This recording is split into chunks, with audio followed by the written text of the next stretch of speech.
pagkilos ng papaano tayo inililigtas ng Diyos. Yung Ama, nasa kanyang walang hanggang pag-ibig na naglikha ng lahat ng bagay at ipinamani sa ating unang pagbansa na nagbigay ng gabay sa tayong pinili niya at ipinagkaloob sa at namumuno at ilang Moises na gabayan ang mga nananalig sa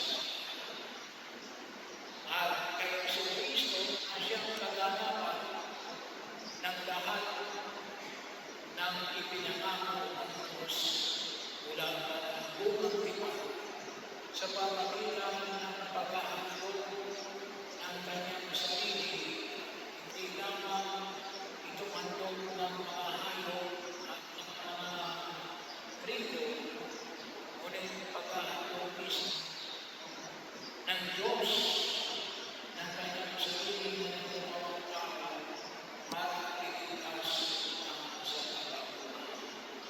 Ang Diyos na naglilingkod para sa kaligtasan ng tao. At ipinadala niya ang Espiritu Santo, yung ating pinagdiriwang na maraming linggo, upang tangtawan ng tao na makita ang katotohanan. Kaya bahagi yun sa ating pagkakataon.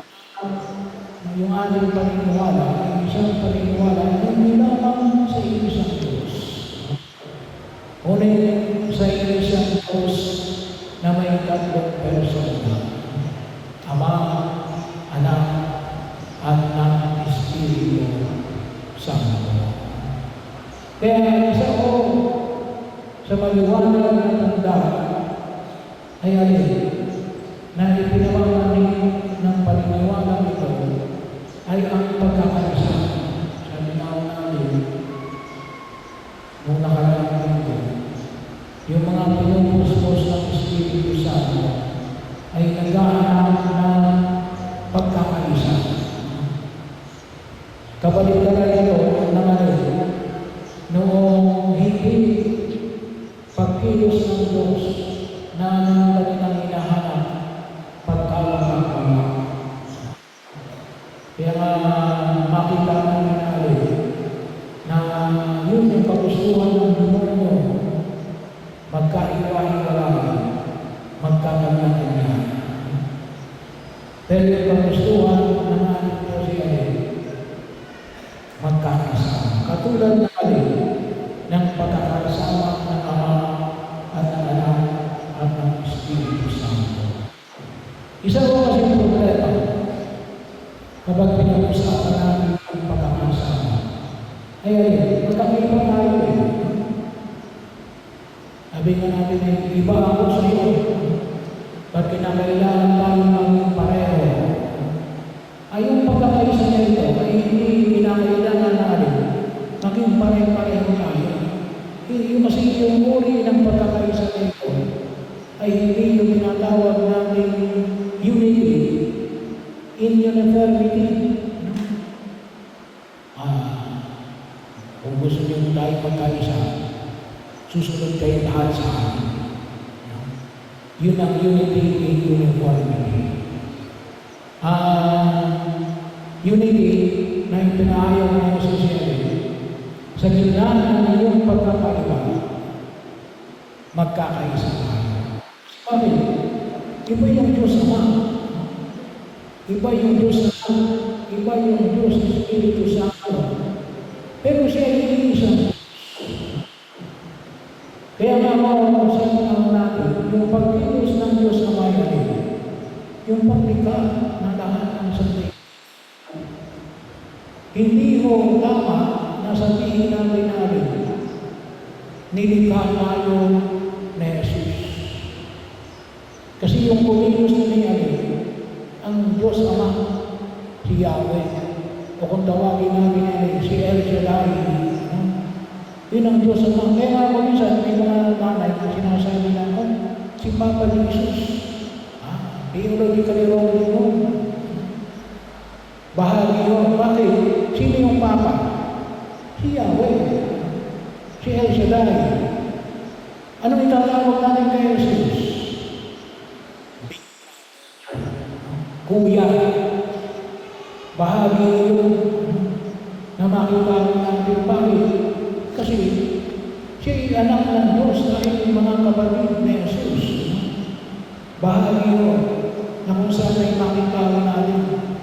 Yung pagkakaisa ng Ama, Anak, at Espiritu, ito yung sabihin natin na tayo ay tinumos ng Espiritu Santo.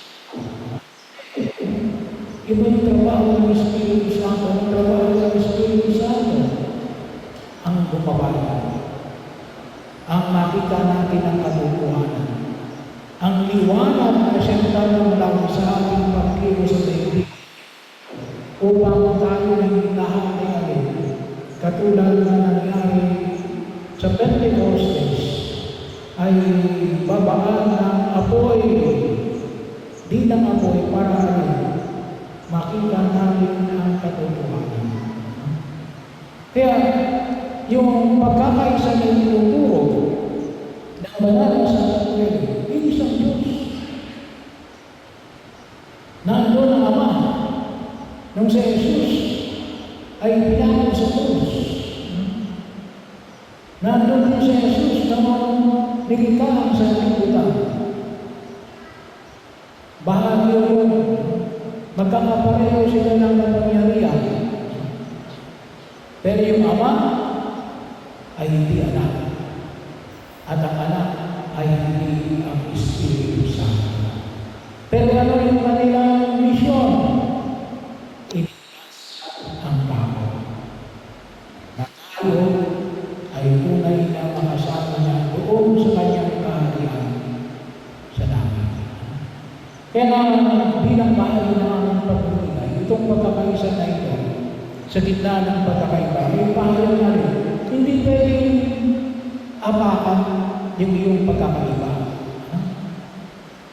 Siguro, isang kamarang yung may makita natin sa kulay, bahagi din ng aming pagbubuhay. Katulad ng lumawa na, hindi pwedeng lahat na maging puti para tayo magkaisa.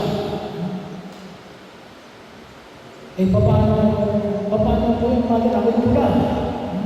Ako'y itim. Hindi ko pwedeng sabihin na sisirahin ko ang iyong pagkaitim para kailangan maging kaisa. Sisirahin ko ang iyong pagkapula para tayo magkaisa. Bahagi yun, hindi mawawala ang iyong pagkakaiba. Pero, pagka nagsama, bubuo tayo, sabi nga natin, ng isang panibagong kulay. Sa Gemini, ano kaya ang magiging kulay kapag pinagsama? Equal parts. Yung puti, yung pula, at saka yung itim. Sabi ni Gemini, hindi naman ako kasi expert sa kulay. Ang lalabas niya din, kulay bricks, yung terracotta, yung mga bricks. So, yun daw ang magiging kulay. May itim dyan, may puti dyan, may pula dyan. Bahagi yun. Pero dahil tayo nagkaisa, bahagi yun na kung saan ay kulay bricks ka na kapag kayo nagkaisa. Pero hindi inaalis kung ang kulay naman ay puti, black, or kaya yun ay kilala natin. Kasi medyo mas kilala kasi kapag pinag-usapan natin yung pagkakaisa, akala kasi natin kapag tayo nagkaisa, pagkaka-individual mo. Wawasakin ka ng ibang lokal. Hindi. Yun ang ibig sabihin ng ano, yung pagkakaisa ng banal na at hindi natin turuan tayo ng pagkakaisa na ipinapahayag sa katulad ng pagkakaisa ng Ama umiibig sa atin, ng Anak na naglilingkod at ng Espiritu na nagmumulong.